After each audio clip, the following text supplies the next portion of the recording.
যশোরে বিএনপির আয়োজনে অনুষ্ঠিত এক সমাবেশে দলের মহাসচিব মির্জা ফখরুল ইসলাম আলমগীর বলেছেন, দল গঠন করতে হলে সরকারে থেকে নয়, পদত্যাগ করে দল গঠন করতে হবে। তিনি বলেন, জাতীয় নির্বাচন অবিলম্বে আয়োজন করতে হবে, কারণ জনগণ স্থানীয় নির্বাচন মেনে নেবে না।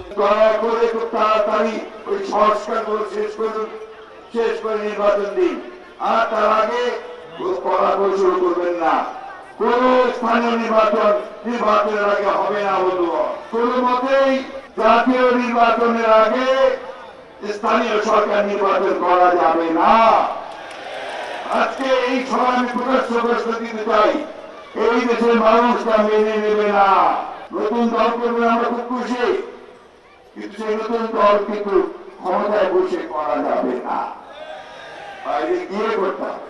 বিএনপির মহাসচিব আরও বলেন, নিত্যপণ্যের মূল্য সহনীয় পর্যায়ে রাখা, আইনশৃঙ্খলা পরিস্থিতির উন্নতি ঘটানো এবং দ্রুত গণতান্ত্রিক যাত্রাপথে উত্তরণের জন্য একটি নির্বাচনী রোডম্যাপ ঘোষণা করতে হবে। পাশাপাশি রাষ্ট্রে পতিত ফ্যাসিবাদের নানা চক্রান্তের অপচেষ্টা মোকাবেলা করতে হবে।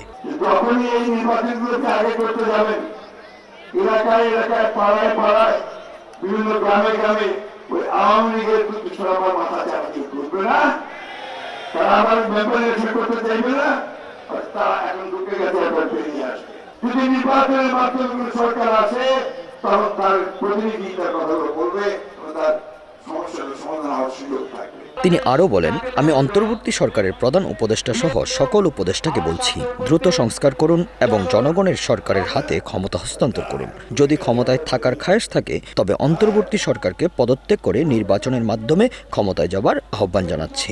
অন্তর্বর্তীকালীন সরকারের প্রধান বলতে চাই, উপদেষ্টারা বলতে চাই, আপনাদের যদি কোনো খায়েশ থাকে, যারা সরকারে থাকতে চান, ক্ষমতায় থাকতে চান, দয়া করে পদত্যাগ করে যে দল করতেছেন সে দল করেন, নির্বাচন করেন, জনগণের সামনে আসেন। খুব পরিষ্কার কথা। এ সময় সমাবেশে উপস্থিত বিএনপির নেতাকর্মীরা এবং স্থানীয় জনগণ এসব বক্তব্যের সঙ্গে একমত পোষণ করেন এবং পরিস্থিতির উন্নয়নের জন্য কঠোর পদক্ষেপের আহ্বান জানান। Bangla affairs news desk.